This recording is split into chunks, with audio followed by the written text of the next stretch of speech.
अंत्योदय आवास योजना, मुख्यमंत्री ग्रामीण आवास मिशन, उसके अंतर्गत गांव में भी दे रहे हैं। जिन आदिवासी भाइयों को पट्टे दिए हैं उनको आवास कुटीरें भी मिलेगी। बाकी भाइयों के लिए ग्रामीण आवास मिशन बनाया है, तो गांव में मकान भी बनाओ रे भाइयों, किसान भी मकान बनाओ। अभी तक 1.25 लाख रुपए तक की आय के हम देते थे ग्रामीण मुख्यमंत्री आवास मिशन, अब 2 लाख रुपए तक की भी जिनकी वार्षिक आय होगी उनको आवास मिशन के अंतर्गत एक मकान उपलब्ध करवाए जाएंगे। और शहरी गरीबों के लिए भी आवास की अलग योजना बना रहे हैं। जिनका कन्हैयाराम जी बरसों से जहाँ कब्जा है उनको पट्टे देता दो यार, बेचारे गरीब कहाँ जाएंगे, कहाँ रहेंगे? चिंता की बात नहीं है। लोगों उनका क्या कर रहे हो गरीबों के लिए? हम कर राम की चुड़ई है, राम कोई खे खावरी चिड़ई है, भर भर भारतीय जनता पार्टी की अपनी शक्ति। और इसलिए धीरे धीरे मकान की व्यवस्था हो जाए, इस जगह तो कम से कम हो जाए रहने लायक, उसकी हम कोशिश करेंगे। और फिर आपकी समस्या दवाई की, बीमार हो जाए तो कहाँ जाए। इस साल हमने योजना बना दी सरदार वल्लभ भाई पटेल निःशुल्क दवा वितरण योजना, और उस योजना के अंतर्गत हमने ये तय किया है कि सरकारी अस्पताल में अगर कोई भी जाएगा, गरीब जाए, किसान जाए, आम इंसान जाए, तो उनको सरकारी अस्पताल से दवाइयां खरीदनी नहीं पड़ेगी, सारी दवाइयां फ्री में दी जाएगी। बहनों और भाइयों, और इलाज करवाना बुनियादी अधिकार है जनता का, उस बुनियादी अधिकार से जनता को वंचित नहीं होने देंगे। अब पैथोलॉजी टेस्ट भी करवाएंगे, और अगर कोई बड़ी बीमारी बीच में नहीं, भाई बीच में नहीं, ये गलत बात, डेट होगी बीच में नहीं। अगर मुख्यमंत्री सीधा साधा है तो दैनिक वेतन भोगियों को ये नहीं करना चाहिए, जब जनता को संबोधित कर रहा हूं तो सुनना चाहिए। और मैं ऐसा मुख्यमंत्री हूं जो जनता के बीच में जाके ज्ञापन लेता हूं। कभी कोई लेता तो बगल में आने देता था जनता का? सब बोल के बताओ, कोई मुख्यमंत्री बगल में आने देता था जनता को? पुलिस वाले हजारों मीटर दूर कर देते थे, जनता टच नहीं कर सकती थी। लेकिन मैं तो जनता का सेवक मुख्यमंत्री हूँ, गरीब से गरीब को हाथ मिलाता हूँ और गले लगाने का काम करता हूँ। और इसलिए जिसको कहना है, जब उपयुक्त अवसर आए तब कहने का काम करे। और इसलिए बहनों और भाइयों, मैं जो ये कह रहा था कि गरीब से गरीब की चिंता का काम भी किया है, तो भारतीय जनता पार्टी की सरकार ने किया है। मेरे बेटे बेटी पढ़े लिखे और आगे बढ़े, और इसलिए सबके लिए सरकारी अस्पताल में, स्कूल में 1ली से लेकर 12वीं क्लास तक किताबें खरीदने नहीं देंगे। मामा मुख्यमंत्री है, खुद ही खरीद के भिजवाएगा।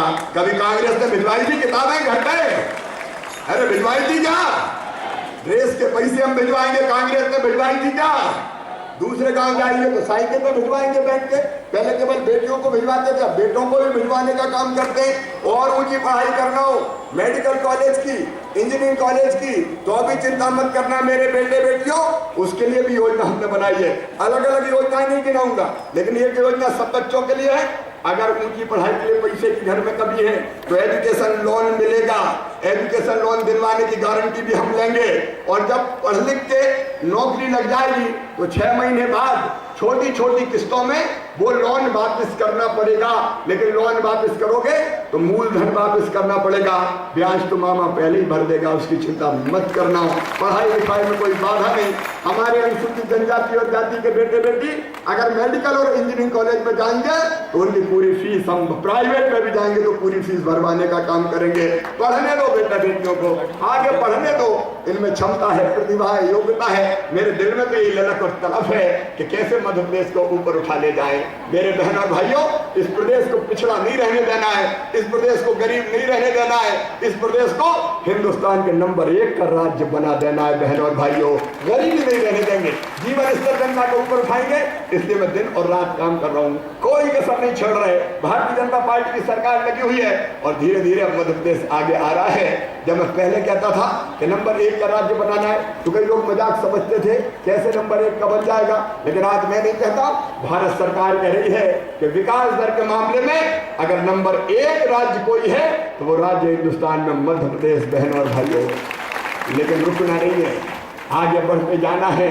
मध्य प्रदेश के पूरे परिदृश्य को बदलना है। आम जनता सुखी रहे, निरोग रहे, प्रसन्न रहे, इस बात का प्रयास करना है। मेरी जो बेटियां हैं, 15 लाख लाडली लक्ष्मी हो गई। आंगनबाड़ी की कार्यकर्ताओं ने जबरदस्त मेहनत की है, कुपोषण का कलंक मिटाने में भी वो लगे हुए। 15 लाख लाडली लक्ष्मी बेटियां, और अब तो ये कन्या अभिभावक योजना बेटियों की और शुरू कर दी। जिनकी केवल बेटियां हैं उनको चिंता रहती थी बुढ़ापे में क्या करेंगे, बेटा तो बुढ़ापे की लाठी का सहारा होता है। अब जिनकी केवल बेटियां हैं उनको बुढ़ापे में भी पेंशन देना शुरू कर देंगे। चिंता मत करना, बेटी वाले परिवारों को बुढ़ापे में भी सरकारी पेंशन मिलेगी। तो धीरे धीरे पूरे प्रदेश को आगे बढ़ाने का काम कर रहे हैं बहनों और भाइयों। एक एक योजना गिनाने की जरूरत नहीं है, लेकिन आज बदल रहा है अपना मध्य प्रदेश, और इस मध्य प्रदेश को तेज गति से और आगे ले जाने का काम करना है। उसके लिए आप सबका सहयोग चाहिए। हमने किसी वर्ग को नहीं छोड़ा, हमने किसी समाज को नहीं छोड़ा। अगर बेटियों की शादी के लिए मुख्यमंत्री कन्यादान योजना बनाई तो मुख्यमंत्री निकाह योजना भी भारतीय जनता पार्टी की सरकार ने बनाई है। हम साथ में बुद्धिस्ट यूनिवर्सिटी बना रहे हैं। मैं श्रीलंका गया पिछले साल, श्रीलंका में मैंने देखा कि वहाँ सीता जी जहाँ स्वर्गवास का मरी थी वो जगह भी सुरक्षित है, और अगर सीता जी ने अग्नि परीक्षा दी थी वो जगह भी सुरक्षित है। मैं अग्नि परीक्षा की जगह गया, मुझे लगा कि सीता जी ने अग्नि परीक्षा दी है, पर सीता जी का मंदिर बनना चाहिए, क्योंकि सीता जी भारतीय नारी की अस्मिता का प्रतीक है, हमारी माता है। और इसलिए वो जमीन मैंने पूछी, ये जमीन कौन के पास है? तो मैंने कहा ये तो बौद्ध मोनिस्ट्री के पास है, बौद्ध मंदिर के पास है। तो मैंने उनसे बात की और कहा कि ये जमीन अगर आप हमें दे दो कि हम सीता जी का मंदिर बना दें, क्योंकि अग्नि परीक्षा सीता जी ने दी थी। वो तैयार हो गए। फिर हमने श्रीलंका की सरकार से बात की कि ये जमीन अगर हमें दे दोगे तो हमें सीता जी का मंदिर बनाएंगे। तो श्रीलंका की सरकार भी तैयार हो गई। बहनों और भाइयों, 1 करोड़ रुपया मध्य प्रदेश की सरकार श्रीलंका में सीता जी का भव्य मंदिर बनाने के लिए देने का काम कर रही है।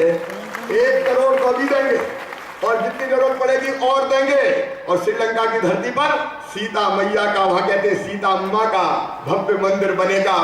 बुद्धिस्ट यूनिवर्सिटी सांची में बनेगी, सीता जी का मंदिर बनेगा श्रीलंका में, और हज हाउस बनाने का काम भोपाल की धरती पर कर रहे हैं। सबको आज साथ में लेके आगे बढ़ने का काम करना है। बहनों और भाइयों, आज आप सबसे मैं यही अपील करता हूं कि आइए मध्य प्रदेश के विकास के लिए कदम से कदम मिलाइए, कंधे से कंधा मिलाइए। सारी जनता जब विकास का जुनून लेके इकट्ठी और एक होगी तब मध्य प्रदेश तेजी से आगे बढ़ेगा।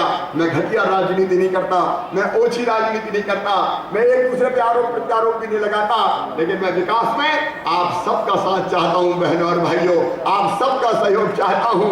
आइए सब मिलकर आगे बढ़ें और अपने मध्य प्रदेश को आगे बढ़ाएं और बाल बच्चों के भविष्य को उज्जवल बनाने का संकल्प लें। बोलिए, आप सब हमारे साथ चलेंगे? सब बोल के बताइए, सब साथ चलेंगे? अपने अपने गांव के विकास के लिए प्रयास करेंगे? बहन और भाई, हम सब इकट्ठे हो गए तो देखो मध्य प्रदेश कैसे बदलता है। एक नया मध्य प्रदेश, एक बदला मध्य प्रदेश, जहाँ सब सुखी होंगे, सब निरोग होंगे और सबका मंगल और कल्याण होगा।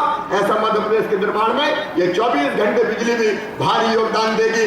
आइए बहनों और भाइयों, मेरे साथ संकल्प कीजिए कि मध्य प्रदेश बनाने के लिए हम शिवराज के साथ हैं, भारतीय जनता पार्टी की सरकार के साथ हैं। और ये संकल्प लेने के लिए मेरे साथ दोनों हाथ उठा के और दोनों मुट्ठी बांध के आप सब भारत माता की जय बोलेंगे। आप सब तैयार हैं? उठाइए दोनों हाथ, इधर भी और इधर भी, और बांधिए दोनों मुट्ठी और मेरे साथ